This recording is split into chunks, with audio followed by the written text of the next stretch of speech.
陳式咧就金剛倒追啦，白鶴兩次啊嘛。咁我哋楊式就提手上勢，先至白鶴兩次啊嘛。係。陳式就金剛倒追喎，冇提手上勢喎。嗱，呢度田師咧就係我螺旋咁啊打翻出去咧，楊式就我回就係呢邊啦。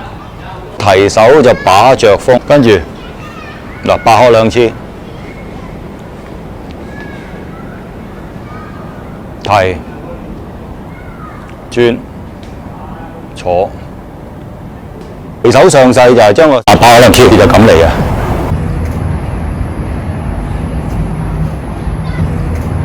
好多暗腳嘅。咁我哋白鶴兩次，如果你打陳式嗰啲咧，由單邊開始啦，金剛倒追，呢度就白鶴兩次噶啦。呢邊啦，攻翻個轉頭啦。咁我呢個位置坐起嗱，呢度再咁我人喺呢邊嘅前師影響咗，譬如陳式咧就金剛倒追。白鶴兩次啦，白鶴兩次啦。咁我單邊行佢，未有呢啲之前已經有呢啲㗎啦。師傅啊，今日不如我哋講講冷紮衣好嗎？出門架子啦，彈腿嘅動作咧就好相近。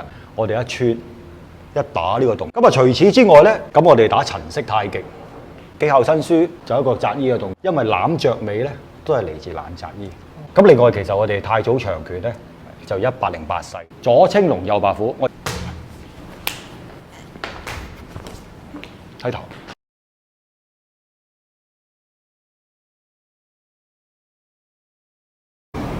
然後回身咧就提手就把着風，跟住嗱白鶴兩次，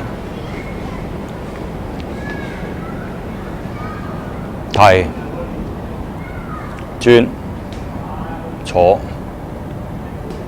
因為我哋嘅師公打咧嗰啲就係踢腳嘅。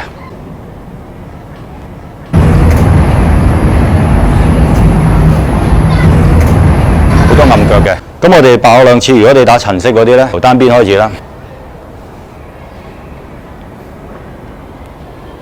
跟住啦，金剛倒追，呢度就白鶴兩次噶啦，佢冇提手上勢嘅，決都唔同嘅，所以我哋打咧就係、我哋就單邊斜走就空堂佔咁樣嘅，回身咧。提手把着風，即係回身空堂佔，然後呢度衝你嘅時候，我就要回啦，因為我咁樣衝佢而來，佔咗個勢，佢就避咗，然後喺我呢個位置衝我而來，咁樣嘅。咁我哋咧嗱，陳式就係嘅，所以做咗金剛倒追，跟住白鶴兩次啊，係你咁樣望嘅。喂，師兄幫下手先。咁打佢，咁喺呢邊嘅。我空堂佔就係、我一落斬咗落去，咁啊空堂佔咯喎。咁我一落咧，先一避咧，就我回就係呢邊啦。提手就把着風，咁樣就係、嗱，提手上勢就係將個手咧切佢出去嘅，向前切嗱，踩呢個位啊，切落去嘅。咁啊師兄咧嗱，所以佢就要。燒咗我呢個動作先，佢一燒我呢個動作咧，我就靠嗱爭 ，OK 打嗱白鶴兩次，白鶴兩次就咁嚟嘅，係唔得？嗰個白鶴兩次，白鶴兩次，如果你打陳式嗰啲咧就唔係啦，你嗰個單邊咧就係呢個鏟咧呢邊啦，呢邊啦，呢度墜，呢度啦。係咪呢度？咁我呢度，好，可以起腳㗎啊！咁樣嘛，係風啊，係嘛？我咁樣啊，所以你一起，得唔得？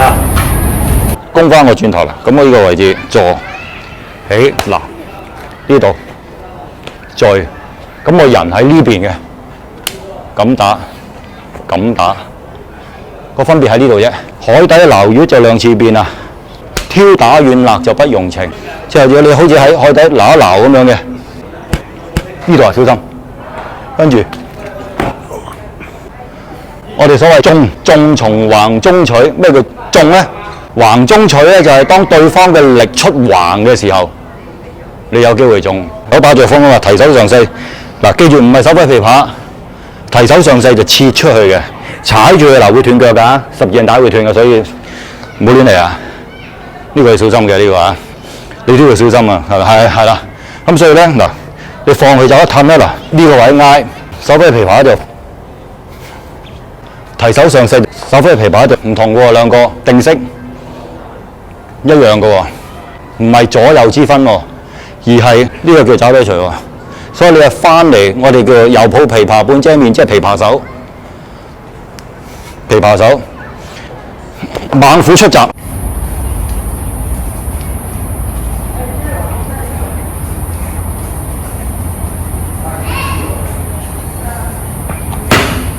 如果我單邊，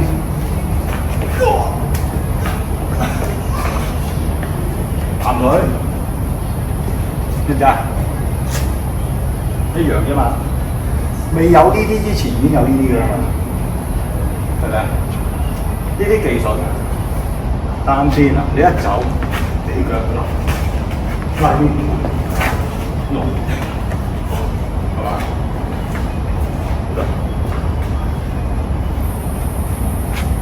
就呢啲。師傅啊，今日不如我哋講講懶紮衣好嘛？哦，好啊。嗱，正所謂懶紮衣出門架子，變下勢殺步單邊。開頭就講咗出門架子啦，咁我哋打陳式太極啊，呢個動作咁啊似紮衣啦。咁但係如果我哋有睇紀效新書，就有一個紮衣嘅動作，企喺度打懶紮衣，立勢高強。咁呢個就同我哋打少林拳北方嘅拳啦，或者我哋打彈腿嘅動作咧就好相近。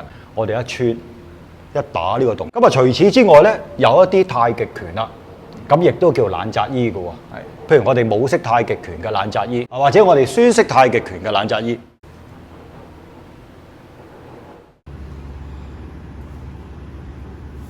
咁你見到咧個樣啊唔似懶紮衣，因為攬着尾咧都係嚟自懶紮衣，即係我哋打嗰個楊式太極拳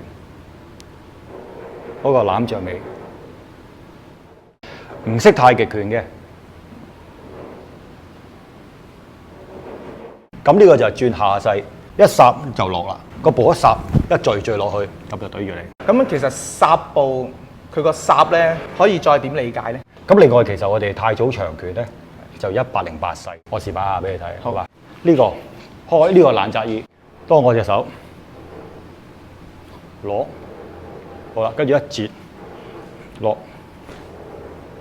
單邊，如果佢喺右門內嘅時候咧，咁然後放白虎，左青龍右白虎，我右手打，啊先放白虎就把敵雙就係跟住啦，